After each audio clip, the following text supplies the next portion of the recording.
स्वागत करता हूं अपने YouTube चैनल शिवम ट्यूटोरियल में। दोस्तों आज के इस वीडियो में हम बात करने वाले हैं बिहार पोस्ट मैट्रिक स्कॉलरशिप का फॉर्म भरने के बारे में। पार्ट 1 में मैं आपको रजिस्ट्रेशन करने के बारे में बताया था और आज हम देखेंगे कि आगे की जो प्रोसेस है उसे कैसे कंप्लीट करना है, आपको डॉक्यूमेंट कैसे अपलोड करना है और आपको एप्लीकेशन फॉर्म को कैसे फाइनलाइज करना है। कास्ट इनकम रेसिडेंशियल वेरीफाई होने के बाद आपका यूजर आईडी और पासवर्ड है वो ईमेल या फिर मोबाइल पे मैसेज के द्वारा भेजा गया होगा और उसके थ्रू आप लॉगिन करके अपना फॉर्म है वो अप्लाई कर सकते हैं। तो सबसे पहले आपको ऑफिशियल साइट पे आना है, लिंक है वो नीचे आपको डिस्क्रिप्शन में भी मिल जाएगा और एक ऑप्शन है 2023 में आवेदन करने के लिए दिया गया है, इस लिंक पे आपको क्लिक करना है तो आपको यहाँ पे ओके कर देना है। तो इस पेज पे आपको दो तरह के ऑप्शन मिल जाएंगे, एक है न्यू स्टूडेंट रजिस्ट्रेशन का, एक है log in for already registered student. आपको सेकंड वाले लिंक पे क्लिक करना है क्योंकि आपके पास आईडी पासवर्ड आ गया है। अगर जिनका नहीं आया है वो फर्स्ट टाइम रजिस्ट्रेशन कर रहे हैं तो वो न्यू स्टूडेंट रजिस्ट्रेशन पे क्लिक करेंगे। तो दोस्तों इस लिंक पे क्लिक करोगे तो आपके सामने इस तरह का पेज ओपन होगा। यहाँ पे आपको अपना यूजर आईडी डाल देना है और यहाँ नीचे में आपको पासवर्ड डाल देना, वही यूजर आईडी और पासवर्ड जो आपको मोबाइल नंबर पे रिसीव हुआ है उसे यहाँ पे डाल करके नीचे में जो कैप्चा दिख रहा है उसे यहाँ पे फिलअप कर दीजिए। उसके बाद आपको अपने अकाउंट में लॉगिन कर जाना है। जैसे ही आप लॉगिन करोगे आपके सामने इस तरह का फॉर्मेट है वो शो करेगा। यहाँ पे आपको यूजर नेम है तो उसके बगल में आपको अपना नाम है वो डाल देना है। उसके बाद नीचे आपको मोबाइल नंबर शो करेगा, उस पर आपको गेट ओटीपी करना है। जैसे ही आप गेट ओटीपी करेंगे आपके मोबाइल नंबर पे एक ओटीपी जाएगा, उसे यहाँ पे डाल करके आपको वेरीफाई करना होगा। आपको यहाँ पे न्यू पासवर्ड है वो डालना है, उसे यहाँ पे कंफर्म कर देना है और नीचे जो कैप्चा कोड दिख रहा है उसे डाल करके आपको चेंज पासवर्ड वाले ऑप्शन पे क्लिक कर देना है। पासवर्ड है वो चेंज हो जाएगा तो इस तरह से यहाँ फिर से रीडायरेक्ट होगा।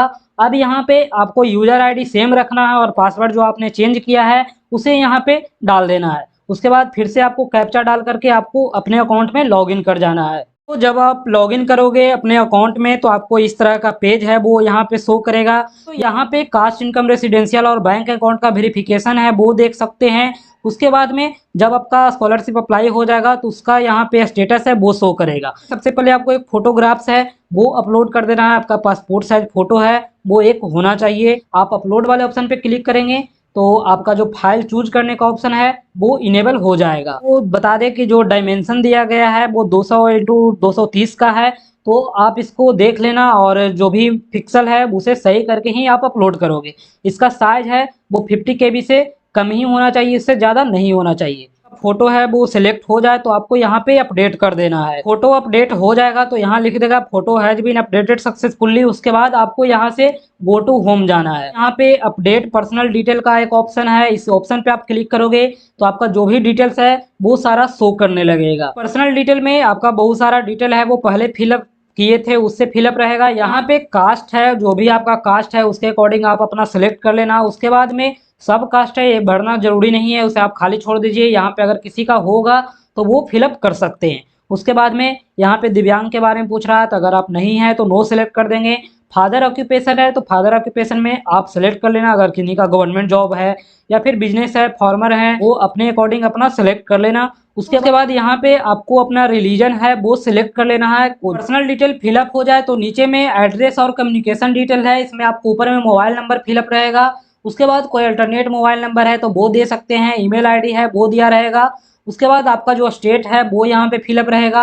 आप अपना होम डिस्ट्रिक्ट है वो यहाँ से सिलेक्ट कर सकते हैं। उसके बाद आपका जो ब्लॉक है वो यहाँ से सिलेक्ट कर सकते हैं। उसके बाद आपका कॉरेस्पॉन्डेंस एड्रेस है यानी अस्थायी पता जहाँ आप रहते हैं वहाँ का दे सकते हो। पिन कोड है वो यहाँ पे फिलअप कर देना है। अगर आपका अस्थायी और अस्थायी पता दोनों सेम है तो आप यहाँ पे सेम एज एवब करोगे तो ऊपर जो डिटेल है वो नीचे भी फिलअप हो जाएगा। जब सारा डिटेल फिलअप हो जाए तो आप अपने अकॉर्डिंग एक बार क्रॉस चेक कर लेना। उसके बाद आपको यहाँ पे अपडेट कर देना है। तो पर्सनल डिटेल अपडेट करने के बाद आप अपना बैंक डिटेल है उसे ओपन करके यहाँ से देख सकते हो। बैंक डिटेल है वो आधार सीडिंग नहीं रहेगा तो यहाँ पे लिख देगा कि आपका आधार है वो सीड नहीं किया हुआ है, और अगर सीड किया रहेगा तो यहाँ पे कुछ भी शो नहीं करेगा। उसके बाद आप अपना सर्टिफिकेट डिटेल है वो यहाँ पे क्लिक करके देख सकते हो। यहाँ पे आपका कास्ट इनकम और रेसिडेंशियल सर्टिफिकेट है उसका डिटेल है वो शो करेगा। यहाँ आप सब लिखा है यदि अपलोड किए गए दस्तावेज का प्रमाण पत्र संख्या और दर्ज प्रमाण पत्र संख्या समान है और प्रमाण पत्र संख्या है वो सर्विस प्लस के द्वारा सत्यापित है तो फिर से अपलोड करने की आवश्यकता नहीं है। यानी कहने का मतलब आपका कास्ट इनकम रेसिडेंशियल वेरीफाई हो गया है तो आपको यहाँ पे फिर से अपलोड नहीं करना है। तो स्कॉलरशिप अप्लाई करने के लिए यहाँ पे देखिए अप्लाई फॉर स्कॉलरशिप का एक ऑप्शन है, इस पे क्लिक करोगे तो आपके सामने एक तरह का पेज ओपन होगा। यहाँ पे आपको सबसे पहले इंस्टीट्यूशन और कोर्स का डिटेल देना है। यहाँ पे देखिए सबसे पहले एक लिखा है अप्लाई फॉर फ्रेश और रिन्यूअल। आपको बता दें वैसे स्टूडेंट जो पहले सेम कोर्स में इसका बेनिफिट ले चुके हैं, मान लीजिए कोई इंजीनियरिंग में है और फर्स्ट ईयर में है, तो वो पहली बार स्कॉलरशिप को फिलअप कर रहा होगा तो वो अपना फ्रेश एप्लीकेशन है वो फिलअप करेगा।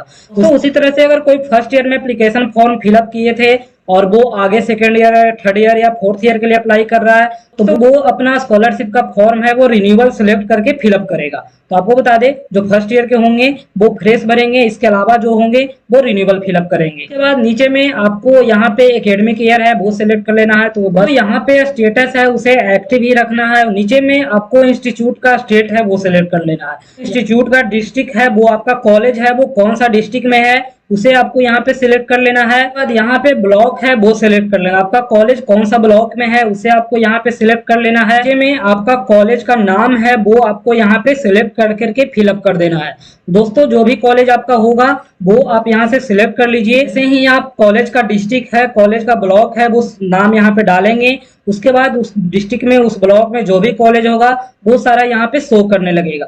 तो मैं इंजीनियरिंग का भर रहा हूँ तो ऑब्वियसली मैं इंजीनियरिंग कॉलेज ही सिलेक्ट करूंगा और यहाँ पे आपको कोर्स है वो सिलेक्ट कर लेना कि किस कॉलेज में कौन से कोर्स के लिए आप अप्लाई कर रहे हो। तो यहाँ पे बीटेक कोर्स की पढ़ाई होती है तो मैं बीटेक यहाँ पे सिलेक्ट कर लेता हूँ। जैसे ही आप कोर्स सिलेक्ट करेंगे नीचे में आपका फी है वो शो करने लगेगा। कोर्स फी है वो कॉलेज के द्वारा फिलअप किया गया है 2630 रुपया। यहाँ पे देखिए कॉलेज का कंपलसरी फी है वो 9500 है, तो वो आप देख लेना यहाँ पे। तो यहाँ पे जो इन्फॉर्मेशन है वो स्टूडेंट के द्वारा फिलअप करना है। आपको बता दें यहाँ कोर्स का सेशन पूछ रहा है तो आपका जो भी कोर्स का सेशन है वो आप यहाँ पे फिलअप कर देना। अगर आपका कोर्स 4 साल का है तो आपको 4 साल का डिटेल यहाँ पे फिलअप कर देना होगा। उसके बाद में आपका एडमिशन डेट है वो यहाँ पे फिलअप करना है। आपका रजिस्ट्रेशन नंबर क्या है वो यहाँ पे फिलअप कर दीजिए। रोल नंबर क्या है वो यहाँ पे फिलअप कर दीजिए। उसके बाद अभी आप कौन से ईयर में हो, आप फर्स्ट ईयर में हो, सेकंड ईयर में हो, तो उस हिसाब से यहाँ पे आपको डिटेल है वो फिलअप कर देना है। उसके बाद में यहाँ पे फिलअप करना है कि इस सेशन में आपका एडमिशन कब से शुरू हुआ। बताने का मतलब है कि सेशन 2022-23 में आपका एडमिशन कब हुआ, उसका यहाँ पे डेट है वो फिलअप कर देना है। यहाँ पे आपका क्लास और सेक्शन है उसे आपको खाली छोड़ देना है, इसे फिलअप नहीं करना है, कोई दिक्कत नहीं है। उसके बाद यहाँ पे मोड ऑफ स्टडी है इसे आप रेगुलर सिलेक्ट कर ले। उसके बाद नीचे में ट्यूशन फी और नॉन रिफंडेबल फी है वो स्टूडेंट के द्वारा जो पे किया गया है उसका डिटेल है वो फिलअप करना। आपने ट्यूशन फी आपका जितना लगता है वो डाल दीजिए और नॉन रिफंडेबल फी में अगर आप डेवलपमेंट फी वगैरह पे करते हो तो दोनों ऐड करके यहाँ पे आप अपने फी स्ट्रक्चर के अकॉर्डिंग है वो फिलअप कर देना है। यहाँ पे देखिए लिखा गया है मेस चार्ज और हॉस्टल का फी है वो यहाँ पे स्वीकार नहीं है तो उसका डिटेल आपको नहीं देना है। यहाँ पे देखिए लिखा गया है कि fee fixed by state government for government institution वाली, तो कहा गया है कि स्टेट गवर्नमेंट के द्वारा जो गवर्नमेंट कॉलेज है वहाँ पे जो फी फिक्स किया गया है उसका डिटेल देना है। यहाँ पे स्टार मार्क्स नहीं है, आप चाहते हैं कुछ देना तो दे सकते हैं। ऐसे इंजीनियरिंग कॉलेज है वहाँ पे गवर्नमेंट की तरफ से 15,000 रुपये ही फिक्स किया गया है, तो आप चाहो तो फिलअप कर सकते हो, नहीं चाहते हो बिल्कुल खाली छोड़ दे, कोई दिक्कत नहीं है। यहाँ पे देखिए पूछ रहा है स्टे इन इंस्टीट्यूशन हॉस्टल, अगर आप कॉलेज को हॉस्टल में रहते हैं तो आपको यहाँ पे यस कर देना है। उसके बाद जब आप यस करोगे तो आपको एक पॉपअप मैसेज आएगा, if you are hosteller please upload hostel receipt with fee receipt in document section. जब आप डॉक्यूमेंट अपलोड करोगे वहां पे आपको हॉस्टल फी का रिसिप्ट है वो अपलोड करना होगा, इसको ओके कर देना है। देखिए पूछ रहा है qualified last year exam as per exam notes credit system, तो आपको बता दें कि जो भी फर्स्ट ईयर के स्टूडेंट होंगे उनका क्रेडिट सिस्टम वाला एग्जाम नहीं होता है तो वो यहाँ पे नो सिलेक्ट करेंगे। और इसके अलावा कोई सेकंड ईयर थर्ड ईयर में होगा तो उसका क्रेडिट सिस्टम का जो एग्जाम होता है उसमें वो क्वालिफाई होता है तो उसको आपको यहाँ पे यस कर देना है। लेकिन जो फर्स्ट सेमेस्टर वाले होंगे उनका अभी बस 12th वाले एग्जाम ही क्लियर करके एडमिशन लेते हैं तो उनको यहाँ पे नो कर देना है। पे हाउस होल्ड कैटेगरी है यहाँ पे आपको पुअरेस्ट कर देना है। नीचे में आपको यहाँ पे प्रीवियस पासिंग कोर्स का डिटेल है वो देना है। आपको बता दें कि प्रीवियस आप कौन से कोर्स पास किए हैं उसको यहाँ पे फिलअप कर देना है। अगर आप 11th 12th पॉलिटेक्निक ये सब पास किए हैं वो यहाँ पे दिया गया है। उसके बाद में 10th का लेवल का कोई कोर्स पास किए हैं तो वो यहाँ पे फिलअप करना है। अगर आप ग्रेजुएशन या पीजी लेवल का कोर्स पास किए हैं तो वो यहाँ पे देना है। तो आप यहाँ पे अपने अकॉर्डिंग यहाँ पे सिलेक्ट कर लीजिए। अगर आप 11-12 पास किए हैं पॉलिटेक्निक लेवल का तो आप ग्रुप डी का एग्जाम पास किए हैं तो वो यहाँ पे सिलेक्ट कर लेना है। बाद यहाँ पे कोर्स का डिटेल है तो आपने साइंस से पास किया था, कॉमर्स आर्ट्स जो भी आपका था वो आप यहाँ पे सिलेक्ट कर लीजिए। 10+2 आप इंटर किससे पास किए हैं, कॉलेज यूनिवर्सिटी का नाम है वो फिलअप कर देना है। उसके बाद कब से कब तक आपका कोर्स था उसका ड्यूरेशन है वो आपको यहाँ पे फिलअप करना है। नीचे में पूछ रहा है ईच कोर्स कंप्लीटेड, क्या कोर्स है वो कंप्लीट हो गया है। तो ऑब्वियसली आप 12th पास हैं तो एक कोर्स है वो कंप्लीट हो ही गया है तो वो यहाँ पे यस कर देना है। उसके बाद में आपका जो परसेंटेज था प्रीवियस कोर्स का यानी 12th का जो परसेंटेज था वो आपको यहाँ पे फिलअप कर देना है। ये फिलअप करेगा तो वो 10th का परसेंटेज है वो यहाँ पे फिलअप करेगा। कोई बीटेक के लिए कर रहा है तो वो प्रीवियस कोर्स उसका 12 था तो वो 12 का यहाँ पे परसेंटेज है वो फिलअप करेगा। दोस्तों जब ऊपर का सारा डिटेल फिलअप हो जाए तो आप एक बार इसे क्रॉस चेक कर लेना। उसके बाद में नीचे जो 3 बॉक्स दिख रहे हैं इसे आपको टिक आउट कर देना है। उसके बाद फिर आपको यहाँ पे नेक्स्ट कर जाना है। तो उसके बाद यहाँ पे अंडरटेकिंग है जो स्टूडेंट के द्वारा देना है, आपको सारे बॉक्स है उस पर आपको टिक आउट कर देना है। सारे बॉक्स में टिक आउट करने के बाद यहाँ पे आपको OTP जनरेट करना है। OTP आपको मोबाइल नंबर पे भी जाएगा और OTP आपका ईमेल आईडी पे भी जाएगा। तो OTP के थ्रू मोबाइल नंबर और ईमेल आईडी वेरीफाई होने के बाद आपको फिर से यहाँ नेक्स्ट कर जाना है। यहाँ पे आपको सारे डॉक्यूमेंट है वो अपलोड करना है।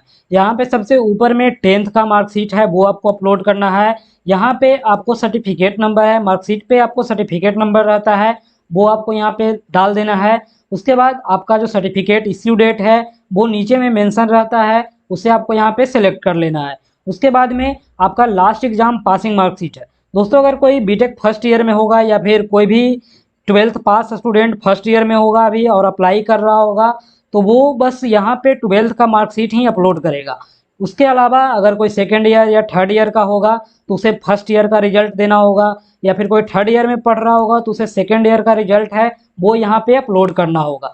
यहाँ पे आपको सर्टिफिकेट नंबर है तो डाल दीजिए, नहीं है तो नॉट अप्लाइड करके एने लिख दीजिए।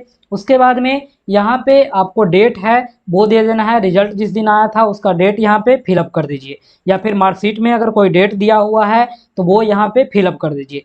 नीचे में आपको बोनाफाइड सर्टिफिकेट है वो अपलोड करना है। यहाँ पे बोनाफाइड सर्टिफिकेट का नंबर है और सर्टिफिकेट इश्यू डेट है वो यहाँ पे फिलअप कर देना है। दोस्तों नीचे में आपका फी रिसिप्ट है जो कॉलेज के द्वारा दिया गया है उसे आपको यहाँ पे अपलोड करना है। फी रिसिप्ट अपलोड करते समय आपको ध्यान रखना है कि बैंक लोन या फिर स्टूडेंट क्रेडिट कार्ड के लोन के लिए जो फी रिसिप्ट बनता है उसे आपको नहीं यहाँ पे अपलोड करना है। ऐसा फी रिसिप्ट अपलोड करना है जिसमें ट्यूशन फी हो, डेवलपमेंट फी हो या फिर कोई और एक्स्ट्रा फी है वो कॉलेज को दिया जाता है वो यहाँ पे अपलोड करना है। अगर ये स्टूडेंट हॉस्टल में रहता है तो हॉस्टल रिसिप्ट भी है वो फी रिसिप्ट के साथ में अपलोड करना होगा। आप दोनों पीडीएफ को मर्ज करके यहाँ पे एक पीडीएफ बना लें और उसको यहाँ पे अपलोड कर दें। और फी रिसिप्ट का जो सर्टिफिकेट नंबर है वो यहाँ पे फिलअप कर दीजिए और यहाँ पे जो डेट है वो यहाँ पे डाल दीजिए। डॉक्यूमेंट का साइज है वो 400 KB रखना है, 400 KB से कम ही रखना है, इससे ज़्यादा नहीं करना है। आप ब्लैक एंड वाइट स्कैन करके अपलोड है कर सकते हैं। सारा डिटेल फिलअप हो जाए तो आप एक बार अपने तरफ से क्रॉस वेरिफिकेशन कर लेना कि कहीं कोई गलती तो नहीं हो रहा।